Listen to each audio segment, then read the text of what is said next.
Okay, point number 3. And this point is talking about other people's flaw doesn't make you a better person. If you really, really want to help someone, tell the person really what you think about them that they should work on. But the minute you tell another person, you're not an angel, okay? Now, of course, initially I didn't see anything wrong in this, but then I realized, I just thought about it. I personally, I love to talk too much. If you haven't realized, I love to talk too much. And then one day I told myself, okay, I like to talk too much, and this is actually what I acknowledge and I'm aware of. But even though I like to talk too much, if my friend should tell me you talk too much, I'm like, yeah, it's true. But if my friend should tell another person, do you know that Ella talks too much? All of a sudden, even though I know it's true, it sounds shady. It sounds really bad. Because if you're my friend, you shouldn't be talking about me to someone else, even if the thing you're talking about is the truth. No matter how unreasonable it is or how it is, the minute I tell another person, I'm sorry, I am gossiping with my friend's name. Even if it's a fact, even if it's the truth, no matter what it is, I shouldn't tell someone else. It's different if my friend is a good cook and I tell another person, oh, do you know my friend is a good cook? That is elevating my friend. But the minute is a flaw, the minute what you have to say is a flaw, and you're not telling your friend, you're telling another person, you're a shady person, because you're pulling that person down. Whether you tell another person, my friend talks too much, my friend doesn't dress nicely, my friend has a funny laughter, you can't even call this person your friend, because you shouldn't even do this to a friend. Of course, you shouldn't do this to anyone at all, okay? But especially your friend. If the person offended you, now this is different. For example, my friend pissed me off. At that moment, I'm so angry, and I feel like if I talk to my friend at that moment, I am going to explode, or the whole thing is going to blow out of proportion. That's the truth. We are like that, okay? I can go to another friend and be like, my friend did this to me and it's annoying me. It's really annoying me. I don't understand why she did that. This is. I don't know if that is good, but the truth is we're human beings and we're not perfect. At a point, you might need to vent to someone, okay? And that's understandable. And then after venting to the person, go and tell this friend what the person did. Oh, see, I don't like what you did. This. Now, after you've done and you've settled things with this person, go back to the other person and say, oh, I have settled things. We are good now. Because another thing I've noticed is people can come and meet you when they are upset and they are venting about another person, but they don't come and meet you when they have settled things. And now you have this negative fact or this negative feeling or emotion about this person. I mean, when the person that told you has moved on with their life and they're all hello dandy with the person, leaving you to be angry, upset over someone else's matter. That is called drinking paracetamol for another person's headache. Avoid it. Avoid. It doesn't make you without flaws, because just because you talked about another person's flaw doesn't mean you don't have yours. Okay? Point number 4. A friend is not just someone you listen to. A friend is someone that listens to you. For example, in the friendship, if you're the person that's always at the receiving end, all you do is listen to the person. Listen. The person's problem, the person's this, the person's that. But you don't get to, the person doesn't listen to yours. That friendship is one-sided. So you should know this when you're trying to pick your friends. Don't just pick people that call you when something is up, when they need you for something.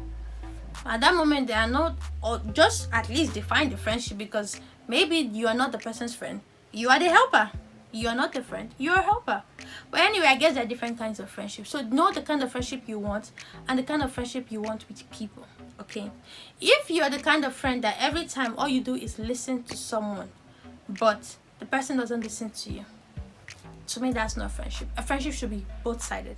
A friend is someone that you listen to when the person has issues they're trying to get off their chest, when they have situations they need help with, and who also is there for you to listen to you when you have situations, when you have problems, you know. And that is why I feel you don't need to have a lot of friends. You can be acquainted with a lot of people. That means you acknowledge that this person exists. You know the person's name. You know who the person is. Once in a while, check up. Are you good? Okay, you're alive. All right, that's good. But that doesn't mean you need to share your problems with the whole world. No. Make your circle of friends as small as it can be. Why? Because the smaller it is, the less drama in your life. Because everybody, including you, have issues. So another reason why you should have less friends means you have less trouble, less baggage to deal with. And the truth is, the smaller it is, the better. Of course, that doesn't mean that you don't talk to this person. Of course, you can have many friends, but keep your circle of friends, which means keep your innermost circle, your closest friends, people that you can be vulnerable with, people you can talk to about deep things, as small as possible. And the truth is, you don't just meet someone today and the person becomes your friend. You don't just pick friends when things are good. You pick friends based on how they handle situations. How are they when things turn around? And I'm not saying you should pray for bad things to happen to you before you pick your friends. No. But some situations can help you know how to pick your friends and how people should see you as a friend. Does the person talk about other people to you? Because the truth is, someone that talks to you about someone else will definitely talk about you to other people. Jesus God, yes, that was a good word. Let me repeat it. Anyone that talks smack about someone to you will definitely talk smack about you to someone else. You know why? Because do unto others how you want others to do unto you. I don't know if you understood that though, but okay? So be very careful when you choose friends. Watch the way they treat other people, not just the way they treat you. Because the truth is, when someone is trying to be your friend, they are going to be in their best behavior. So watch the way they talk about other people. Watch the way they treat other people.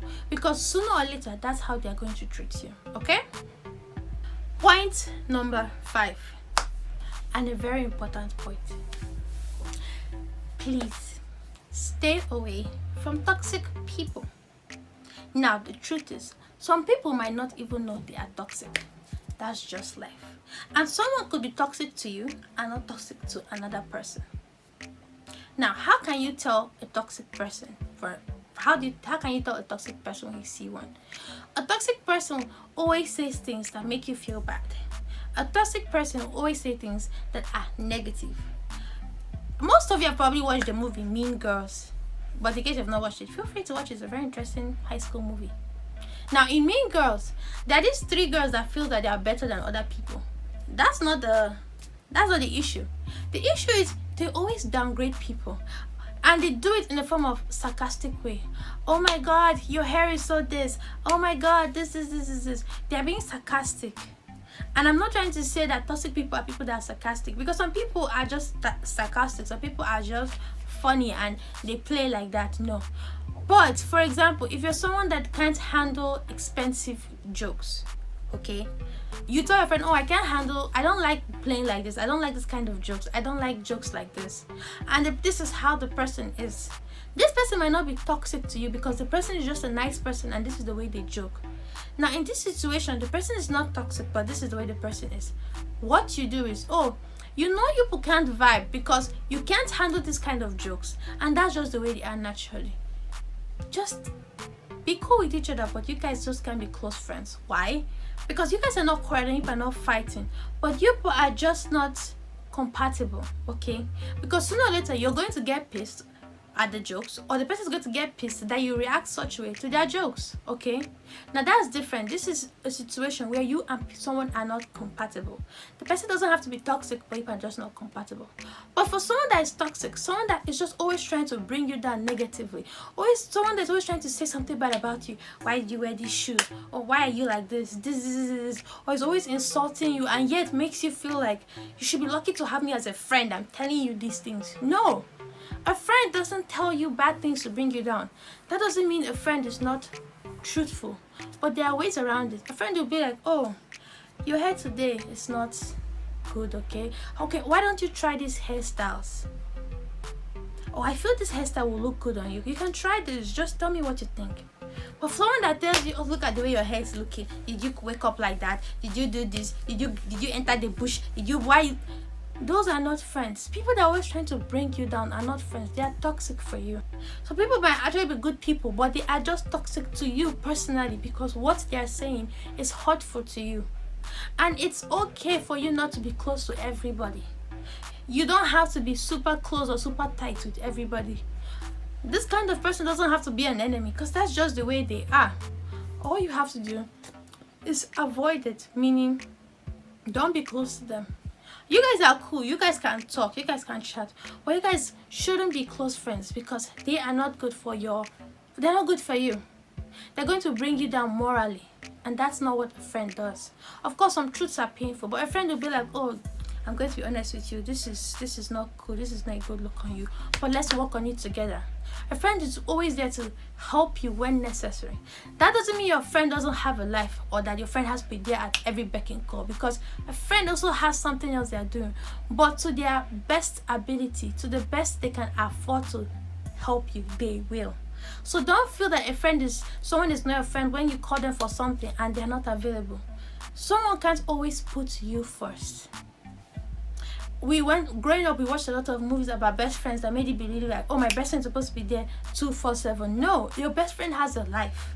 And just because your best friend doesn't put you first all the time and isn't there every minute, doesn't mean that this person is not your friend. It just means this person has other things they are doing. And that's life, okay?